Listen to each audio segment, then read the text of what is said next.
on Safe Circle, we dive into a sensitive but important conversation: mental health among teenagers living with HIV/AIDS in Uganda. What challenges do they face? How can we as a community better support them? Studies have shown that young people living with HIV/AIDS usually struggle with mental health conditions which affects their well-being. I'm Shamim and I'm here with Mehdi. Yes, and today we are going to be exploring the link between mental health and HIV among adolescents in Uganda. But before we get into that, for the young people out there, I think maybe Shamim will help them understand or differentiate between HIV and AIDS, a difference really. Difference. Okay, when you talk about HIV and AIDS, HIV is it's a virus that attacks the immune system. Yes. And usually it attacks the CD4 cells. Yes. While AIDS is the advanced level, the advanced stage of HIV. Yes. Yes. So they are not the same. Here it's now you're on an advanced level. Yes. And usually it happens when a person who has acquired HIV has not taken treatment. Yes. So they end up getting what? They advance to AIDS, yes. They advance to AIDS. Yes. That's the difference. Yeah, and maybe we also need to know, or abalabi bafeeyo naddala abazadde n'abaana n'abasomesa beetaaga okumanya kiki ekiviiriddeko HIV okubeera nga yeeyongera mu bavubuka naddala abaana abasoma. What are some of the reasons, I mean the causes waki HIV ono yeeyongedde? There are so many causes actually, because truth to be told, tukiraba emirundi mingi in newspapers and people are doing so much research. They have discovered, even ourselves as Basilia Ministry, we did our research, like let me call it, we had our findings in different schools, and we discovered that these young people had so many questions regarding HIV/AIDS. Yes, so it's a serious ate abaana abamu osanga nga, like what you're saying, some of the students ekimu lwaki yeeyongedde nnyo, it's the lack of sex education mu masomero. Ennaku zino sex education yeetaagisa nnyo mu baana, so some of these students batambulira ku myth. Kiraba, you find people n'agamba nti bwe neegatta n'omuntu n'engenda n'enaaba, I will not get what? HIV. Nenga si kituufu. So this sex education, yes, so sex education yono ayambako to debunk some of the what? Some of these myths buno ebintu bye bagenderako nenga si bituufu. Another cause of lwaki yeeyongedde nnyo HIV mu bavubuka, it is blood contact. Blood contact. Twakolako wano, there's a episode gye twayogerako ba topic show gye twalaga wano nga twogera ku njaga nga twadressinga issue y'enjaga. Kati some of these ones, they have what they call Bluetooth musharinga needles ono nawa munne oni neye kuba, especially the injectable ones. Kati kyo nakyo kireetedde increase okweyongera. As long as the person who is living with HIV/AIDS, their blood comes into contact with yours, you might end up getting what? HIV. Yeah, n'omuze ogw'okubeera nti people these days they have unplanned sex. Yes, unplanned sex, unplanned babeera agenze ku pate eyo n'achamuka, or probably they're intoxicated with probably alcohol or drugs, and they end up having sex without protection. Neither fear of buying protection itself, because remember you're young. Okugatheringa the courage to go and buy okugula protection condoms zino, it's also very tricky. So kati omuntu agamba, at least let me just risk nkolechi. Yes, kati and also the issue of mother to a child. Yes, we are still having those issues whereby you find, like, let me say in rural areas, there are some parents who actually, there are mothers who actually have children at home. As we are going to see as we go on, to be discussing. There is waliwo omwana gwe twayogerako naye nga she acquired HIV from the mother. naye nga maama we bonna yabazaalira waka so ne bagenda okizuula nga all the 6 children bonna balina ki HIV. So kati these are some of the causes. Mpozi neya rape, eriyo ne ba rape victims ne bakuraping and you keep quiet n'otayogera kufuna ki kufuna buyambi and maybe also and maybe the issue of also social media which has also encouraged young people to engage in unprotected sex or unsafe sex. Actually for teenagers staying a safe sex, the best way is to abstain paka ng'otuuse ku myaka where you can easily tell your partner nti nedda nze kino sigenda kukikola saawa zino where you have a say in the relationship, but when you're young it is very easy to be manipulated. Nosanga omuntu nga ali mu relationship naye otya okunyiiza boyfriend wo so nogamba. Actually when I was in high school in that time they used to talk about how people living with HIV/AIDS were engaged just so welcome. There are some pills I won't mention them just so that even if you decide to use a home kit or kukebera nti omuntu noba mulamu it made pass nabelanga talaga exactly natalaga nti ki mulwadde so nokomekeza ng'obufunye. But what we need to understand is what is the link between mental health and HIV. So when usually according to studies people who have mental health issues like anxiety, depression batera nnyo okugwa okukomekerezanga bahavinze unprotected sex, bafunye drug, bakozesa substance abuse, so ne bakomekerezanga bafunye ki HIV/AIDS. Nga tumaze okunyonyola how the causes come about. Yes, so bakomekereza nnyo nga bafunye jukiro oli depressed oli what nogamba kangende nfune enjaga you share with someone living with HIV nokomekezanga okoze ki ng'omufunye all unprotected sex, you feel lonely, you feel hopeless, you sleep with someone.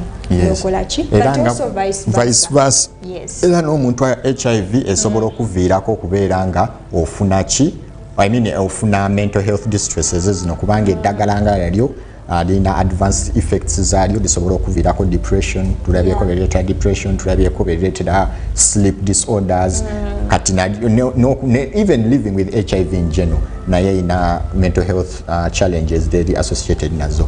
But before we go into that, let us have we spoke to a young girl who was born with HIV naye atubuulireko challenges zayiseemu n'engeri gy'asobodde okubeera nti are surviving with this condition. For our viewers out there, we would like us to help us understand how living with HIV has affected your mental health and your social life as a young teenager. Yes, maybe you would help us. Tell us, are you in school? I'm in school. I'm in S4. Okay, S4. Yes. Maybe you'd help me. Tell me, when was the first time you found out diri wategeera nti oli HIV positive? When nategeera nti ndi HIV positive, nali simanyi wabula nga mbeera nnyo ne maama wange naye nga ndwala nnyo naye ng'era ntwala mu kiriniki nga kiriniki bampa buwiddagala bamugamba njattereera naye nga ndwala nga sigejja nga ndwala kati tutuuka awo mu P5 nga ndi mu P5 kati bano abasawo bayitamu nga bakebera bajja bankebera nga baŋŋamba ndi HIV positive nga ŋŋamba ye kisoboka kitya kati nze saasooka bitegeera nengenda njogiremu ne maama wange mugambe kino na kino naŋŋamba baleka balimba kati kutwalewa ku ddwaliro kati we bantwala ku ddwaliro nga bankebera abasawo bankebera ne ku ddwaliro lino alive we bankebera ne bansanga nga ndi mulwadde kati mama wange teyabanya nti yali yansiga obulwadde nga nzaala ye yali amanyi ate yanzaalira waka nga tabimanyi ebyo nti oba sobola ofuna obulwadde kati nga bamugamba nti ndi mulwadde naye mulwadde kati nga bamugamba ndatandika afunirawo ddagala ya kati ne bamugamba nangamba kale nange mbadde simanyi neetondera kati netandika ofunirawo eddagala kwa live naye nga we nakitegeerera nali bulala nga ndabira ddala tekisoboka ng'era nga ntya n'okinyumizaako abantu abalala mubuuze nti olaba kino ne kino era lwe nategeera netandika okweyawula mu baana nga nze ndaba kale sibajjaamu nga ndaba bo balamu kati awo nga mbeera nzekka kati awo netandika ofuna empeke naye nga neyo empeke oginira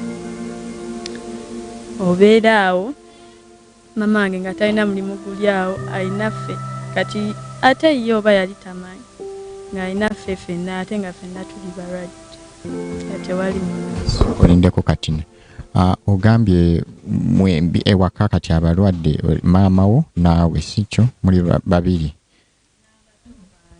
n'abato abo nabo balwadde bali HIV positive. Okay. Kuba ye yali tamanyi nga tukyalira waka engeri gye yali nga talina busobozi taata waffe olwamanya n'atuddukako n'atulekawo netukula ne maama nga yapambana nga tubeeraawo netulonda obucupa. Muli bameka ne bato bo muli bameka? Nina mukulu wange nze amuddako waliwo n'omulenzi n'abawala 3. Muli 6. Kati mwenna muli ku ddagala? Ffenna tuli ku ddagala. Ku ssomero gy'osomera bamanyi ku status yo? Waliwo kati kino kyemmanyi. Teacher ngamba administration emanyi ku status yo? Temanyi. Ate mikwano gyo olina be wali ogambyeko? Sina be nali ngambye naye sometimes tubeera mu kilaasi oli n'agamba genda ku ttaso.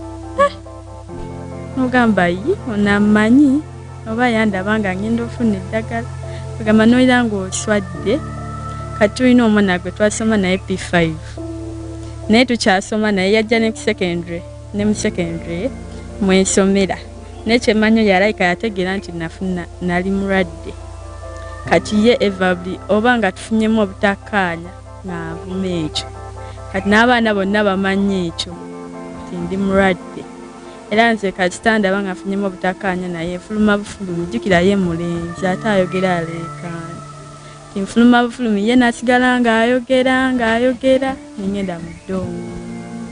Baticha wali ogezezaako okubagamba ku mulenzi oyo for example okumuloopayo obabuulira engeri byakuvuma byakwogerera we bikuyisaamu? Sibagamba naye wemba nfunyemu obutakkaanya naye nzira wa mama wange nemugamba kino na kino na kino nangamba ya anzizaamu amaanyi nangamba ebyo byonna bijja kuggwa after all oli mu senior 4 ogenda mumala mwawukane byomwakwate gage bwatyo wangamba. Naye nga era kyandibadde kirungi ne administration nabo n'obategeeza ku mulenzi oyo kubanga tekiba kirungi kiwulira kati bw'oŋŋambye nti kikuyisa bubi n'owulira nga kikutamya n'okubeera mu class kati kyandibadde kirungi n'oyogerako n'abasomesa omusomesa omu n'omubuuliramuko mulenzi ono ku ssomero abeera akutiizinga nga akustigmatizinga walina omuntu yenna gwe wali ogambyeko ku ssomero? Poziko head teacher wa primary yali akimanyi kubanga walinga ekitongole kyalinga kimpeerera nga bakiyita IDI oba wakiwulirako nga baweerera balwadde kati nga bajja ne bagamba ba IDI mwimuke nga nange nnyimuka awo kati ndowooza alayika we yakitegeerera era ng'agamba ba IDI muli balwadde basiriimu. Kati ku ssomero gye musomera abasomesa batwalayooko ku budde ne babasomesa ku bubi obuli mu ku stigmatizinga abantu abalivinga ne HIV abaana nga mmwe kibi eki kirimu okubeera nga tubasekerera tuboogerera tubatiizinga abasomesa bafunako obudde ne babasomesaako ne bababuuliramu? Nedda tebatubuulira lwa nsonga kyemmanyi teri yali agenzeyo n'agamba mulwadde, teri yali agenzeyo n'abagamba nze ndi mulwadde wa HIV saagala kustigmatizinga. Kyendowooza kyola tebabitubuulira kubanga era ebyo tebyetaaga era kwogera mu baana.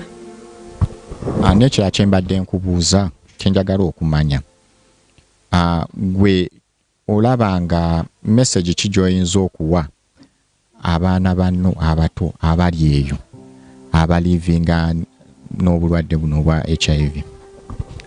Message gye nsobola obbawa ti HIV tatta, HIV just bulwadde kawuka, naye tulina okufuba ne tumira empeke, naye okumira empeke olina okusooka okulya kubanga empeke eyo oyinza ogimira nga tolidde n'ekuyisa bubi. Olina okusooka okulya n'ofuba ng'olaba omira empeke kubanga buli we tumira empeke zino otuuka ekiseera ne bakebera nga kale ne bakuwamu like 1 week oba 2 weeks nga tokyamira mpeke oba even 1 month nga kawuka keebase. Kati awo tunyikira omira empeke tetwesosola kubanga buli we weesosola buli omu aba amanya ennaku yo. Ayinza okutunira n'agamba ye gundi oyo yeesosola natandika okuteebereza. Beera nga banno manya mwenna mmwe baamu just gwe kikwawula bulwadde naye era obulwadde bw'osobola okujjanjaba n'okanya ng'omira empeke.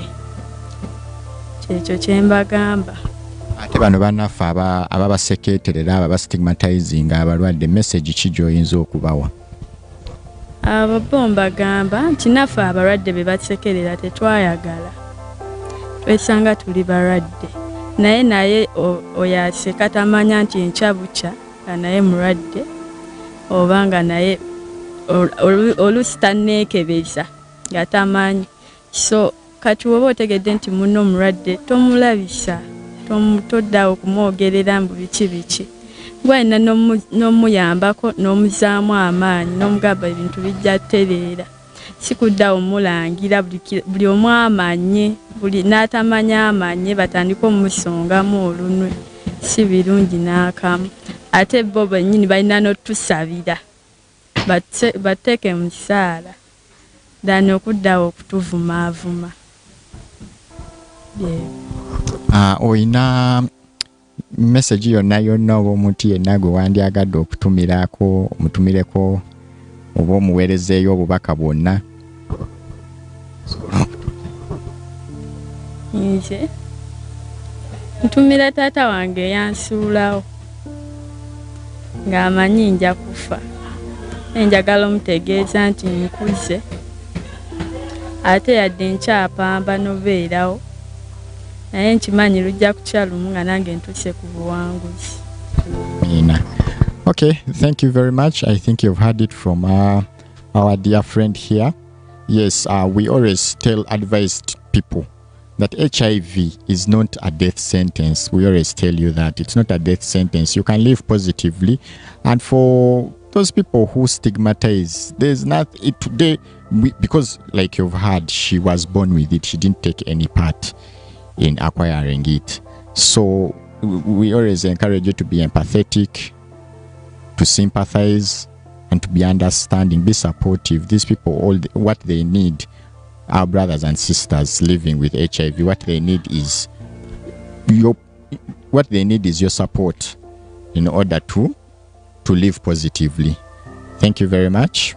Yeah, so you've heard it from the young lady, and I think you can see that living with HIV, as like we told you before, there is a link between HIV and mental health distresses, some of the issues adolescents face in school today, especially those ones living with HIV. But we also need to understand, because she has talked about her father abandoning her and also the stigma in school. Yeah. So today with us we have a guest, Lillian Muwaga, who happens to be a lawyer and working with an HIV organization. So she's going to help us understand some of the rights of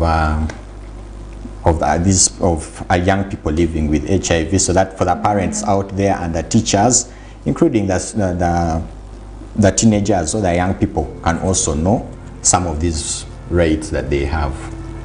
You're welcome. Thank you. Hello viewers, my name is Lillian. I'm a lawyer by profession and I work with an organization that deals with HIV/AIDS.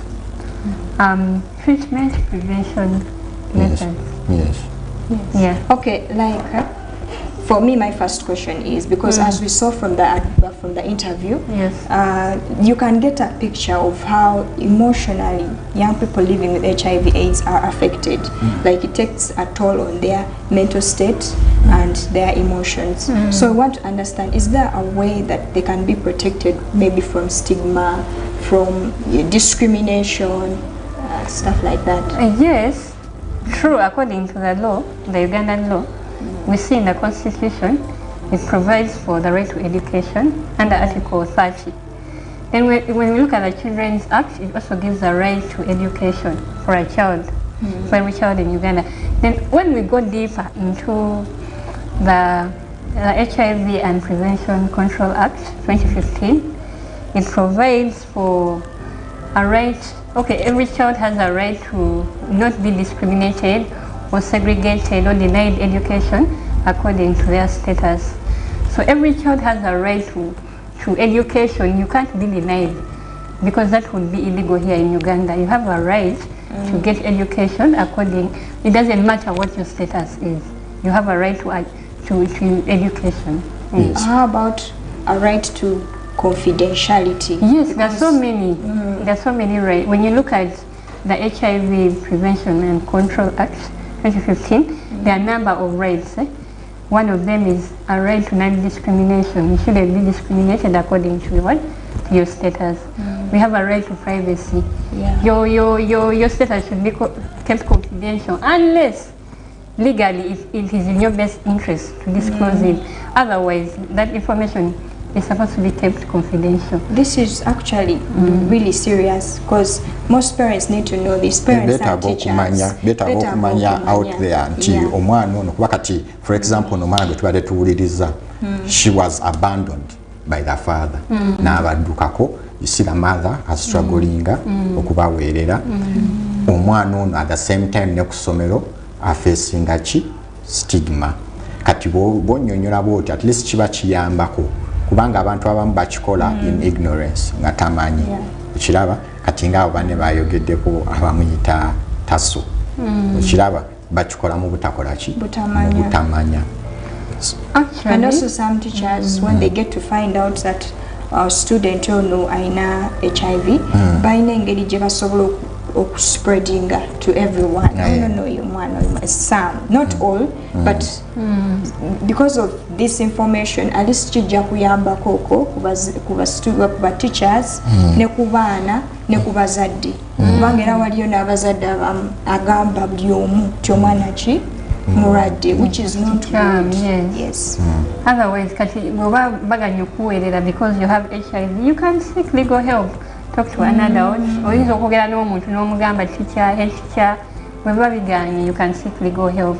When in Uganda we have organizations like FIDA, legal aid clinics, you can go and seek for legal help. They can maybe file a complaint, basobola okuyamba, ne bafuna engeri gye bakuyamba, making sure that you're not discriminated, that you also they cater for your rights as a child. Yeah, and you can also contact us. Basilia, we can be able to help you and find you the right sources abantu abasobola okukola ki okuyambako in circumstances whereby you're discriminated, bakulemeseza maybe okuyingira essomero or something, tusobola okukola ki okuyambako.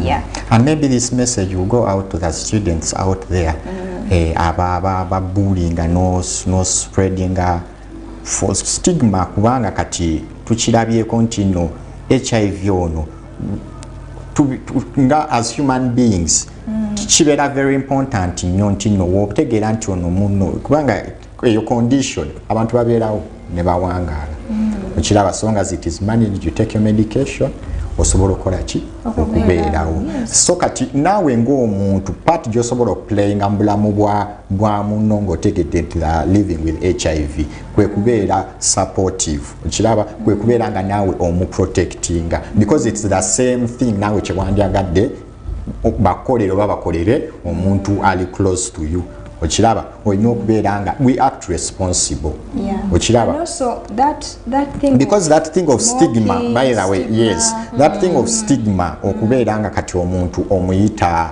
nti tukugambyeko nti no HIV era asobola okuviirako there is a link between mental health challenges or distresses kati oyinza okwesanga nga okubuulinga okwo omuntu omutamiza okusoma ukitegeera nabeera nga takyasobola agenda kusoma it takes a toll on their mental health abamu bagetinze suicidal atya n'okuaccessinga health care kubanga atya nti bajja kola ki n'okumira eddagala ku ssomero they fear because they're like if they see me they will know that I'm having this condition so kati ekyo kyo si kirungi because actually according to research it has been found that abaana abalina HIV AIDS webafuna mental health conditions is very serious like anxiety, depression, suicidal tendencies batera okufa mangu so as a friend, as a fellow student, as a teacher, or you know putting this into consideration to omuntu ono how are you treating them because they have a right to have a community they cannot be isolated there's a future for you yeah because by the way one of the things that usually happen ngomuntu ono bamaze omudiagnosinga now I'm talking as a counselor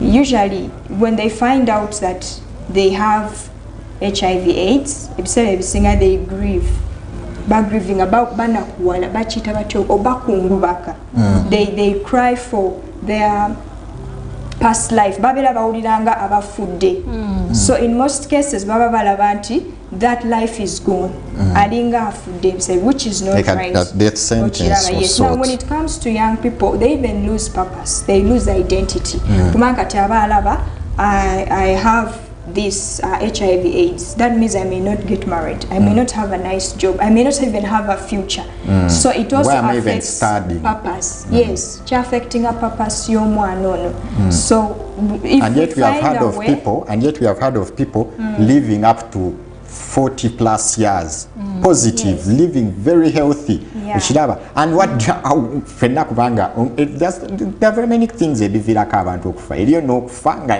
it has nothing to do with your status no over other circumstances so having or living with HIV does not mean it's a death sentence into gwe obulamu bwo bukomyawo maybe Lillian if you have anything else that you would like to add so I would say these children, you have a right to protection from abuse, like in terms of stigma.